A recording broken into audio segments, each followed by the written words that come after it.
apaan ini? Lah kagak tahu. Coba teman-teman pencet. Bye-bye meleduk. Assalamualaikum. Halo teman-teman. Ketemu lagi sama Jamila Onel yang cantik jelite.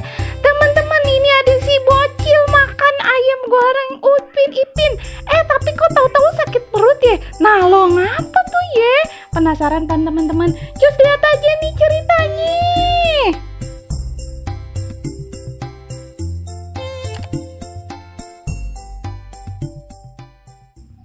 Assalamualaikum, emak, ayah pulang. Lah, pada kemana ya? Kok sepi? Wah, ada ayam goreng Upin Ipin tuh. Numpung sepi, ayah makan enak banget ayam goreng Upin Ipinnya. Sedap, mantul. Tapi kok lada-lada asem sih? Biarin dah, yang penting mantul dah. Duduk kok, tahu-tahu perut ayah sakit sih. Aduh, sakit.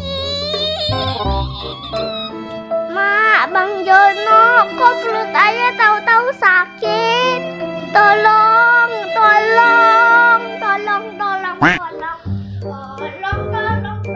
Loh, Joni, perut kamu kenapa? Aduh, perut ayah sakit nih Bang Jono. Lah sakit kenapa, Joni? Tadi ayah makan ayam goreng. Lah, makan ayam goreng yang di mana? Tadi yang di atas meja. Lah yang di atas meja sini. Ya ampun, makanya Joni, kalau mau makan apa-apa tuh ngomong dulu. Itu ayam goreng udah basi, pengen ayah buang. Aduh, adik-adik aja. Mak. Nih si Joni nih, Mak, perutnya sakit, Mak. Kenapa dong? Ada apa lagi sih? Ribut lagi nih pasti ya, ribut deh. Ini, Mak, perutnya si Joni sakit gara-gara makan ayam goreng basi. Gimana tuh, Mak? Ya Allah, entupan ayam goreng udah basi. Jono juga nih, disuruh buang ayamnya kagak dibuang-buang sih. Jadi adiknya makan kan? Iya, maaf, Mak. Tadi pengen dibuang, cuma Jono kebelet jadi dulu dah. Ampun deh. Sini Joni, sini, ayo muntahin.